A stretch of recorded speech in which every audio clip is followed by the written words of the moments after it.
नमस्ते मैत्रिणींनो, श्री स्वामी समर्थ. आजचा दिवस तुम्हाला सुखाचा, समाधानाचा, आनंदाचा जावो ही स्वामींच्या चरणी प्रार्थना करते आणि आजच्या या नवीन व्हिडिओला सुरुवात करते. तर मैत्रिणींनो, हिंदू कॅलेंडरनुसार मार्गशीर्ष नंतर पौष महिना येतो. हा हिंदू वर्षाचा 10वा महिना असून धार्मिक दृष्टिकोनातून पौष महिन्याला विशेष असं महत्त्व आहे. पौष महिन्यात सूर्य धनु राशीत प्रवेश करतो, ज्याला धनु संक्रांती असेही म्हटले जाते. हा जो काळ असतो त्याला धनुमास असंही म्हणतात. सूर्यदेवाची पूजा करण्यासाठी, पूर्वजांना प्रार्थना करण्यासाठी तसेच दान करण्यासाठी विशेष मानला जातो. हा महिना शुभ फळे देणारा असतो, त्यामुळे या महिन्यात काही कामे निषिद्ध मानली जातात. आज आपण या व्हिडिओमध्ये पौष महिना कधी सुरू होतो तसेच या महिन्याचे नियम काय आहेत हे जाणून घेणार आहोत. पौष महिन्यामध्ये सूर्यनारायण व्रत केलं जातं. सूर्यनारायणाचं व्रत हे कसं करावं, तसेच उपवास कधी करावा, कधी सोडावा याबद्दलची संपूर्ण माहिती मी आज या व्हिडिओमध्ये तुम्हाला देणार आहे. त्यामुळे व्हिडिओ स्किप न करता शेवटपर्यंत नक्की बघा. चॅनलवर जर नवीन असाल तर चॅनलला सबस्क्राईब करा आणि माझा व्हिडिओ जर तुम्हाला आवडत असतील तर व्हिडिओला एक लाईक नक्की करा. पौष महिन्यात लग्न, मुंडन, घरे घेणे, नवीन व्यवसाय सुरू करणे अशी कामे निषिद्ध मानली जातात. पौष मासात शुभ कामांचे चांगले फळ मिळत नाही असे सांगितले जाते. पौष महिन्यात तिळदान करणे हे शुभ मानले जाते. शरीराची तेलाने मालिश करणे चांगले फळ देऊ शकते. पौष महिन्यात अन्नदानही तुम्ही करू शकतात. अन्नपदार्थ खाणे, तिळगुळ खाणे हे पौष महिन्यामध्ये शुभ मानलं जातं. या महिन्यात न चुकता सूर्यदेवाला अर्घ्य द्यावे. अर्घ्य देणे या महिन्यात शुभ फलदायी असते. आहारात या महिन्यामध्ये गूळ, आले, लसूण आणि तीळ यांचा समावेश करावा. पौष महिन्यातील रविवारी अगदी आपण उपवास देखील करू शकतो.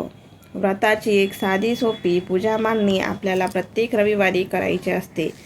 आपल्याला पूजा मांडणी कशी करायची आहे तर यासाठी तुम्हाला एक पाट किंवा एक चौरंग घ्यायचा आहे. त्याच्यावर तुम्ही सूर्यदेवाची प्रतिमा काढू शकतात. तसेच सूर्यदेवाची प्रतिमा काढल्यानंतर त्याच्या डाव्या साईडला गोपद्म काढायचे आहेत.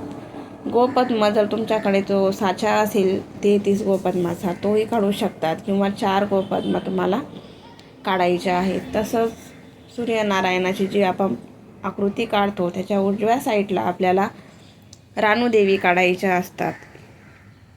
तर याची आदित्य रानूच्या कथेमध्ये सांगितल्याप्रमाणे की पहिल्या अधिकारी मौन्यान म्हणजेच मुकाट्यानं उठावं, सत्तीड म्हणजेच वस्त्रासहित स्नान करावं, अवनोदक पाणी आणावं, विड्याच्या पानांवर अगदी रक्तचंदनाची आदित्य रानूबाई काढावी, 6 रेघांचं मंडळ करावं, 10 सुताचा तातू करावा, त्याला 6 गाठी द्याव्या, फुलं वाहावी, पूजा करावी, पानांचा विडा, दशांकाचा धूप तसेच गुळ खोबऱ्याचा नैवेद्य दाखवावा. आता आपण सूर्यनारायण आणि बाकीच्या गोष्टी रांगोळीने काढल्यानंतर त्या कथेमध्ये असं सांगितलं आहे की आपण सूर्यनारायण रक्तचंदनाने किंवा हळदी कुंकवाने देखील काढू शकतो. तसेच अगदी 6 पदरी लाल पिवळा धागा, ज्याला आपण रक्षासूत्र किंवा कलावा असंही म्हणतो, तर त्याला 6 गाठीसुद्धा देऊ शकतो. जसं की आपल्यासमोर सूर्यदेव आहेत आणि रविवार हा सूर्यदेवांचा वार असतो. 6 गाठी याचा अर्थ काय तर 6 गाठी म्हणजे बाकीचे उरलेले जे 6 वार असतात आपले सोमवार ते शनिवार, या अर्थाने आपण त्याला 6 गाठी देऊ शकतो. जर हा लाल पिवळा धागा तुमच्याकडे नसेल तर अगदी कापसाचं वस्त्र बनवून त्याला हळदी कुंकवाने लाल करून ते वस्त्रसुद्धा तुम्ही या पूजेमध्ये अर्पण करू शकतात. पानांचा विडा म्हणजेच विड्याची 2 पानं घेऊन त्याच्यावर सुपारी, खारीक, अळकुंड, बदाम आणि खोबऱ्याचा तुकडा ठेवायचा. याला आपण विड्याचं साहित्य असंही म्हणतो. जर तुमच्याकडे ते नसेल तर तुम्ही 11 किंवा 21 रुपये दक्षिणा म्हणून ठेवली तरी चालेल. आणि जे काही आपण 11 रुपये किंवा 21 रुपये आहेत त्याची काहीतरी देवाची वस्तू घ्यायची आहे. जर तुम्हाला शक्य नाही झालं तर ते 11 किंवा 21 रुपये एखाद्या गोरगरीब स्त्रीला तुम्ही दान करायचे आहेत. कारण की या महिन्यामध्ये दानालाही खूप विशेष असं महत्त्व आहे आणि या महिन्यात दान करणं खूप शुभ मानलं जातं. तसेच गुळ खोबऱ्याचा नैवेद्य तुम्हाला दाखवायचा आहे. तसेच वाल, वाटाणा, वांग, गाजर, बोरं, ऊस याचाही नैवेद्य तुम्ही दाखवू शकतात. त्यानंतर एका वाटीमध्ये तुम्ही एकत्रित करून थोडीशी हरभऱ्याची डाळ आणि थोडे तांदूळ किंवा अगदी तुरीची डाळ, तांदूळ किंवा मुगाची डाळ, तांदूळ हे एकत्र करूनही तुम्ही दाखवू शकतात. किंवा एक अर्थाने खिचडी बनवून आपण नैवेद्य दाखवू शकतो. धूपदीपांनी आपल्याला वाळून घ्यायचं आहे. तसंच या पूजेमध्ये करडईच्या फुलांना सुद्धा खूप विशेष महत्त्व आहे.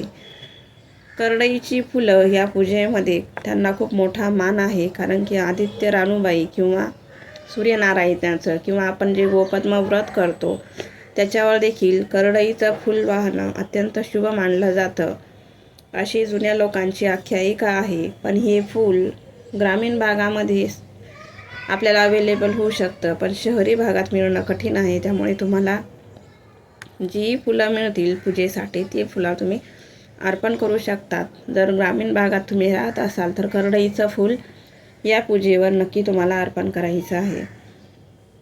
त्यानंतर तुम्हाला उपवास करायचा आहे. उपवास कसा करायचा, तर या उपवासाला मीठ किंवा तिखट पदार्थ खाल्ले जात नाही. या उपवासाला फक्त फळ आहार केला जातो. त्यामुळे दिवसभर तुम्ही फळं खाऊन राहू शकतात.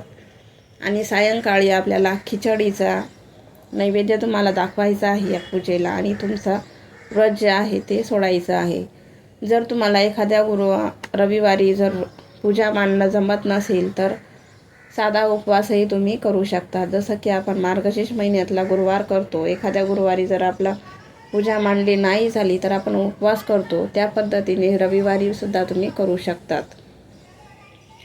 तसंच या पौष महिन्यामध्ये पूर्ण महिनाभर तुम्हाला सूर्याला अर्घ्य द्यायचं आहे. अर्घ्य देताना पाण्यामध्ये कुंकू आणि फुलं टाकायची आहेत आणि अशा पद्धतीने सूर्याची 12 नावं तुम्हाला घ्यायची आहेत. खास करून वर्षातल्या प्रत्येक रविवारी तुम्हाला अर्घ्य द्यायचं आहे आणि 12 नावं तुम्हाला सूर्याची घ्यायची आहेत. तर कोणती ती 12 नावं? ओम मित्राय नमः, ओम सूर्याय नमः, ओम खगाय नमः, ओम हिरण्यगर्भाय नमः, ओम आदित्याय नमः, ओम अर्काय नमः, ओम रवये नमः, ओम मानवे नमः, ओम पुष्णये नमः, ओम मरीचये नमः, ओम सवित्रये नमः, ओम भास्कराय नमः. अशा पद्धतीचे 12 नावं तुम्हाला सूर्याला अर्घ्य देताना म्हणायचे आहेत. हे तुम्ही पौष महिन्यातच नाही पण इतरही बाकीचे वर्षातले आपले रविवार असतात त्या रविवारी सूर्याला अर्घ्य नक्की द्यायचं आहे. त्यामुळे आपल्या राशीतला जो सूर्य आहे ते प्रसन्न होता. सूर्यदेव आपल्यावर माफक असतो, आपल्यावर सूर्यदेवाची कृपा असते. त्यामुळे कमीत कमी रोज नाही जमलं तरी चालेल, पण संडेला म्हणजे रविवारी तरी आपल्याला सूर्याला अर्घ्य द्यायचं आहे. आणि विशेष करून पौष महिन्यात तर रोज तुम्हाला सूर्याला अर्घ्य द्यायचं आहे. ही जी पूजा आहे ती आपल्याला दिवसाच्या पहिल्या प्रहरामध्ये म्हणजे सूर्य उगवतो तेव्हा किंवा ब्रह्ममुहूर्तावरही तुम्ही करू शकतात.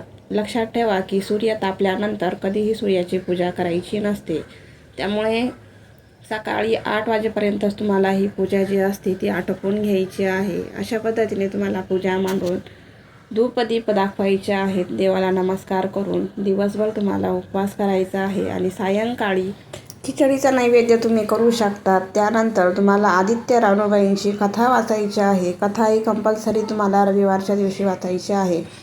तर आदित्य म्हणजे सूर्य आणि रानूबाई ही सूर्यदेवांची पत्नी आहे. तसंच या पौष महिन्यात आदित्य आणि रानूबाईचा विवाह लावण्याची सुद्धा परंपरा आहे. त्यामुळे रविवारच्या दिवशी आदित्य रानूबाईंची कहाणी तुम्हाला वाचायची आहे. जर वाचणं शक्य होत नसेल तुमच्याकडनं तर कमीत कमी मोबाईलला लावून तरी तुम्ही ऐकू शकतात. त्यानंतर खिचडीचा नैवेद्य दाखवायचा आणि त्यानंतर तुम्ही उपवास जो आहे तो सोडायचा आहे. अशा पद्धतीने तुम्हाला ही पूजा संपन्न करायची आहे. माझा व्हिडिओ तुम्हाला आज आवडला असेल तर व्हिडिओला लाईक करा. चॅनलवर जर नवीन असाल तर चॅनलला सबस्क्राईब करा. धन्यवाद.